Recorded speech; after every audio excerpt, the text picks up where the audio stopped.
नमस्कार दोस्तों, स्वागत है मेरे नए यूट्यूब चैनल पे। आज का टॉपिक है कंज्यूमर मटेरियल की P2P साइकिल में कंज्यूमर मटेरियल को कैसे बाय करते हैं, क्यों बाय करते हैं। और इस ठीक है, तो स्टार्ट करते हैं। देखिए, कंज्यूमर मटेरियल का मैं आपको एग्जांपल दे देता हूँ कि आपके पास कंपनीज़ है, प्लांट है, तो उस कंपनी के अंदर आपको पता है कि अगर आप कोई रॉ मटेरियल को बाय कर रहे हो, ठीक है, तो डेफिनेटली उसका आप एक फाइनल गुड बनाओगे या फिनिश गुड बनाओगे। बट कुछ कुछ मटेरियल को हम बाय करते हैं नॉट फॉर एफ जी मतलब फिक्स गुड्स के लिए नहीं करते हैं। वो बेसिकली अपने लिए यूज़ करते हैं, उसे बोलते हैं consumer products, consumer material. Example देता हूँ, gloves. Gloves, pen, pencil, stationery हो गई, ठीक है, प्रिंटिंग मशीन भी ले लो आप, अगर आपको लेना है तो। ठीक है, ये बेसिकली ऐसे प्रोडक्ट है जो हम जिसका हम यूज़ फिक्स गुड्स बनाने में या फिनिश गुड्स बनाने में यूज़ नहीं करेंगे। इसका यूज़ हम बेसिकली कंज्यूम करने के लिए करेंगे, अपने लिए करेंगे, जिससे हम क्या करेंगे, हम उसका मतलब हम कंज्यूमर मटेरियल को हम यूज़ करके कोई गुड्स बनाएंगे। एग्जांपल देता हूँ एक्सेल पे।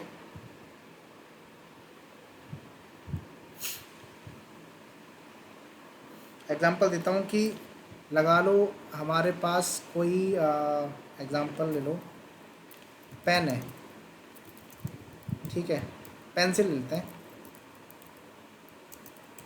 पेंसिल है, या फिर हमारे पास कोई पेपर है, ठीक है।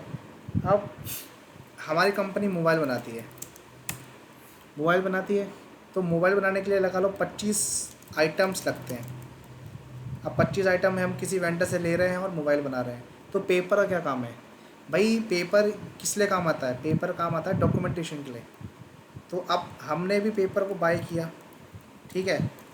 पेपर को हमने बाय किया, किससे करा? किसी वेंडर से बाय किया होगा।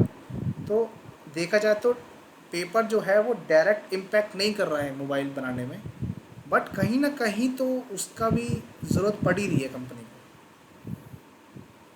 मोबाइल बनाने में तो काम नहीं आ रहा है, बट बिज़नेस को चलाने में काम आ रहा है। बिज़नेस में वो पेपर जो है बहुत मदद करता है, आपको पता ही होगा, ठीक है। ऐसे ही पेन, ऐसे ही आपके कंप्यूटर, आपके चेयर, टेबल, ये सारे के सारे जो प्रोडक्ट होते हैं, ये बेसिकली आपके कंज्यूमर प्रोडक्ट्स माने जाते हैं। क्योंकि ये प्रोडक्ट को बनाने में हेल्प तो नहीं कर रहे, बट कहीं ना कहीं इनका भी योगदान होता है, ठीक है। इसमें से क्या होता है कि ये जो प्रोडक्ट है ये ख़त्म हो जाएंगे, बात क्लियर है। ये यूज़ होंगे, ख़त्म हो जाएंगे, बट इसमें से ये कभी ख़त्म नहीं होंगे। ये दो तीन चीज़ें हैं, ये थोड़ी लंबी चल जाती है, 5 साल 10 साल, ठीक है। तो ये चीज़ें जो है इसको हम कर देंगे एक्सपेंस में, इनको हम कर देंगे एसिड्स में, ठीक है। इतना क्लियर हुआ आपको? तो जो चीज़ें एक्सपेंस में है वो कॉस्ट एलिमेंट में आ जाता है, और जो एसिड्स, जो बेसिकली हमारे कुछ ऐसे कंज्यूमर प्रोडक्ट्स हैं जो लंबे चल जाएंगे, वो बेसिकली हमारे कहाँ चले जाते हैं? एसिड अकाउंट में चले जाते हैं, ठीक है। अब इनको बाय करते टाइम हम दो चीज़ का ध्यान रखते हैं, ठीक है। कभी कभी हम प्रोडक्ट को बाय करते हैं विदाउट क्वांटिटी और विदाउट वैल्यू, क्वांटिटी ही ले लो है। और कहीं कहीं पे हमें क्वांटिटी का भी इस्तेमाल करना पड़ता है। क्वालिटी और क्वांटिटी, मतलब ये क्वांटिटी होगा, मैं ठीक करता हूँ, ठीक है। तो विदाउट क्वांटिटी कब यूज़ की जाती है भाई? अब पेपर अगर आप बाय करोगे, 1-2 लाख क्वांटिटी अगर आप बाय करोगे, ठीक है, तो एक एक करके गिनोगे थोड़ा ना। मतलब 1 लाख पेपर का आपने ऑर्डर दिया और आपको रिसीव हुआ, तो 1 लाख पेपर का आप हिसाब थोड़ा लगाओगे कि 1 पेपर, 2 पेपर, 3 पेपर, थोड़ा करोगे। वो सही होते हैं एक बार में। तो उसमें हम कभी भी क्वांटिटी नहीं लिखते, सीधा एक बार में प्राइस लिख देंगे 25,000 रुपये का, भाई इतना भेज दो, ठीक है, बात ख़त्म।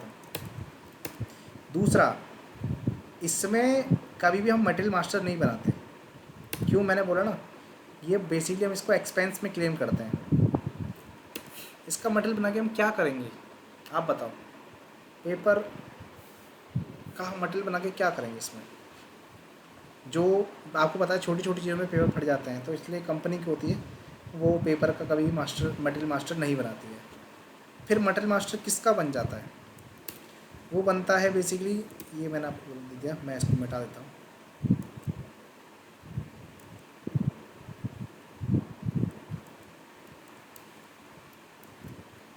ठीक है, तो मटेरियल मास्टर किसका बनता है? लगा लो पेन का बन सकता है, ठीक है, पेन का बन सकता है, या फिर ट्यूबलाइट मतलब जैसे एक, कभी कभी क्या होता है कि टेबल मिलता है, लगा लो किसी कंपनी के अंदर एक कंपनी है, उसमें एक मतलब एक कंपनी है, दो बिल्डिंग है, ठीक है, दो बिल्डिंग है, अभी स्पेलिंग पे ध्यान ना दें आप प्लीज़। और दो बिल्डिंग के अंदर हमने क्या करा कि एक मतलब टेबल पे रखी हुई एक लाइट होती है, मतलब अगर नाइट में अगर आप पढ़ रहे हो ना तो वो लाइट बड़ी काम आती है, तो वो आपने क्या करा 200 या 2000 क्वांटिटी आपने बाय कर ली, तो उसको आप रखोगे उसको, ठीक है, उसको आपको डेफिनेटली उसको काउंट करके रखोगे, तो उसके लिए आप अगर आप मास्टर डाटा बनाओगे, ठीक है, इतना क्लियर हुआ आपको? अब विदाउट की तो मैंने बात कर ली, विदाउट की मैंने बात कर ली है कि क्वांटिटी की भी वहाँ पे मतलब एक विदाउट भी चल जाएगा, एक विद भी चल जाएगा, ठीक है, बट अब विद के साथ अब दूसरा विथ क्वांटिटी, ये मतलब टी होना चाहिए था, विथ क्वांटिटी क्या मतलब क्या हुआ?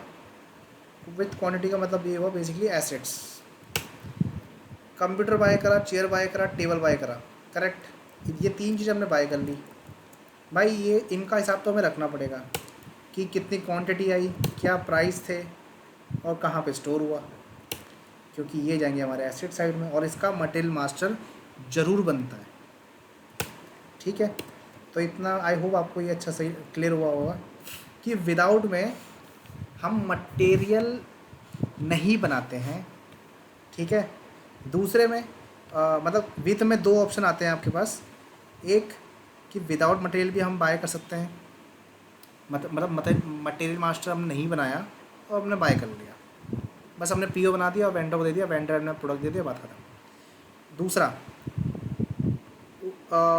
क्वांटिटी नहीं लिखी हमने, एग्जांपल दे रहा हूँ अभी तुम्हें, मटेरियल मास्टर बना दिया है बट हमने क्वांटिटी नहीं दी है, और तब भी पीओ बना के मैंने वेंडर को दे दिया और वेंडर ने मुझे प्रोडक्ट दे दिया, ठीक है। तो ये दो सिनेरियो इसमें आते हैं, ठीक है, या तो मटेरियल मास्टर नहीं बनाया होगा, या तो क्वांटिटी नहीं लिखी होगी, करेक्ट। इस वाले में बेसिकली इस पर काफ़ी ध्यान देते हैं लोग, इसमें हम मटेरियल बनाएंगे भी, क्वांटिटी भी, प्राइस भी, क्वालिटी भी, सब आता है इसके अंदर, ठीक है। इतना क्लियर हुआ? ये दो तरह की चीज़ें हम बाय करते हैं जब हम कंज्यूमर प्रोडक्ट को, जब हम कंज्यूमर मटेरियल को बाय कर रहे हैं। अब P2P साइकिल आपको पता है कैसे बनती है, कि इसमें भी ये सेम ही होता है, परचेज रिक्वेस्ट क्या ख़रीदना है, पीओ बन गया जिसमें वेंडर की इन्फॉर्मेशन होगी, वेंडर को दिया पीओ, उसने प्रोडक्ट डिलीवर करा, गुड रिसीव हुआ, गुड रिसीव की बिलिंग आई, उसके बाद में इन्वॉइस आया, इन्वॉइस के बाद हमने पेमेंट कर दी 30 दिन या 60 दिन बाद, ठीक है। गुड रिसीव के टाइम ये एंट्री होती है कि एसेट या एक्सपेंस, ठीक है, एसेट या एक्सपेंस, वो डिसाइड करेगा मैनेजमेंट कि अब पेपर और पेन को एसेट में रखना है या नहीं रखना है, क्योंकि ये तीन चीज़ें तो एसेट में जाएगी, तो वो डिपेंड करता है। तो इसलिए मैंने दोनों लिख दिए कि asset account, asset slash expense account debit to GRIR, ठीक है। और जब इन्वॉइस मिलता है तो GRIR डेबिट हो जाता है और वेंडर क्रेडिट हो जाता है, ठीक है। इतना क्लियर हुआ? यही प्रोसेस है बेसिकली, और कोई प्रोसेस नहीं है इसके अंदर। बट आप एक बताओ, मेरा क्वेश्चन है कि GRIR का हम यूज़ करते क्यों हैं? कभी कभी ऐसा होता है कि इन्वॉइस मिल जाता है, गुड रिसीव नहीं होते हैं, गुड रिसीव हो जाता है तो इन्वॉइस नहीं बनते, तो इसलिए GRIR का इसलिए बेसिकली हम यूज़ कर लेते हैं कि पता लग जाता है कि क्या क्या हुआ था। देखो गुड रिसीव के टाइम भी GRIR हो रहा है, करेक्ट, इन्वॉइस वेरिफिकेशन टाइम भी GRIR हो रहा है, तो पता लग जाएगा एकदम से कि गुड रिसीव हुआ है, या सिर्फ मतलब ऐसा होता है कि लगा लो गुड रिसीव तो हुआ नहीं, इन्वॉइस बन गया। अब इन्वॉइस बन गया तो भैया वो तो बोलेगा भाई मैंने तुम्हें इन्वॉइस दिया था, पेमेंट करो, तुम बोलोगे सर हमें तो प्रोडक्ट मिला ही नहीं। वो कहेगा भाई एक चीज़ बता, तूने इन्वॉइस तुझे मिल गया ना, तो गुड्स देखो इन्वॉइस कब मिलता है, जब गुड रिसीव हुआ होगा। तो आई थिंक तूने छुपा दिया होगा मेरा जो भी है। करेक्ट। अब वो तुम अब ये वो बोलेगा भाई देखो मेरे नाम का तुम्हारे नाम का तो मेरे पे गुड रिसीव भी है, मतलब गुड रिसीव इशू भी हो गया था। तुम बोलोगे भाई मुझे गुड रिसीव तो रिसीव ही नहीं हुआ, मतलब जो बिल था मुझे तो रिसीव ही नहीं हुआ, मुझे सिर्फ इन्वॉइस हुआ रिसीव। कंपनी बोलेगी इन्वॉइस कब मिलता है, जब गुड रिसीव होता है। तो ऐसे मतलब लड़ाई वड़ाई हो जाती है, तो इसलिए GRIR बनाया है। ठीक है, एक क्योंकि आप देखो जब आपको गुड रिसीव होगा तो एसेट अकाउंट या फिर expense account debit to GRIR, एक बार ये क्रेडिट हो गया, एक बार ये डेबिट हो गया, तो ये दोनों क्रॉस हो गए। तो अगर आप लास्ट में एंट्री देखोगे तो एसेट या expense account debit to vendor, इसका मतलब क्या हुआ कि गुड रिसीव भी हुआ और इन्वॉइस वेरिफिकेशन भी हो गया, इसलिए इसका हम यूज़ कर लेते हैं। और हाँ, GRIR अकाउंट जो होता है वो हमेशा क्रेडिट साइड में होता है। अब देखो GRIR अकाउंट जो होता है वो क्लियरिंग अकाउंट होता है, जीरो बैलेंस वाला अकाउंट होता है, इसमें कभी बैलेंस खड़ा होना ही नहीं चाहिए। तो ये चाहे तो एसेट साइड में मतलब बैलेंस शीट में डेबिट साइड भी खड़ा हो जाए या क्रेडिट साइड भी खड़ा हो जाए, मतलब कहीं भी खड़ा हो सकता है। बट बेसिकली जो कंपनी होती है इसे क्रेडिट साइड लेके चलती है। क्यों लेके चलती है, कर्जा ले मतलब उस इसको थोड़ा सा कि कोई इसको भूल ना पाए, इसीलिए इसको लायबिलिटी साइड में रखते हैं ज़्यादातर लोग। एसिड साइड में देखेंगे एसिड उड़ जाएगी भाई, दिक्कत तो हमें कुछ है नहीं, बट फिर उसको कंसोलिडेट करने में दिक्कत आती है, कंसोलिडेट करने में। इससे जानबूझ के इसको GRIR को लायबिलिटी साइड में रख के आखिरी में अगर कुछ 19-20 दिख रहा है तो GRIR को चेक कर लेते हैं कि GRIR का कोई बैलेंस खड़ा तो नहीं है हमारा। ठीक है, तो उसको ज़ीरो करके फिर बैलेंस शीट हमारी पक्की आ जाती है। तो आई होप आपको ये कॉन्सेप्ट भी अच्छा लगा होगा। देखो मैं आपको ये इसलिए पढ़ा रहा हूँ कि जब मैं P2P साइकिल रन करूँगा तो आपको इन चीज़ों के बारे में पता होना चाहिए, क्योंकि फ्रेशर लेवल पे भी बहुत चीज़ें लोग पूछते हैं कि फाइनेंस वाला से पूछते हैं कि एक चीज़ बताओ कैसे कितने टाइप के मटेरियल होते हैं बताओ।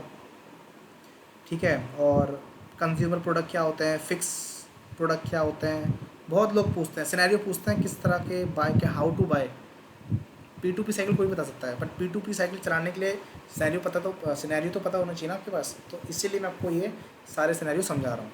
ठीक है, तो आई होप आपको वीडियो अच्छी लगी होगी। वीडियो अच्छी लगी तो लाइक कर देना। Thank you.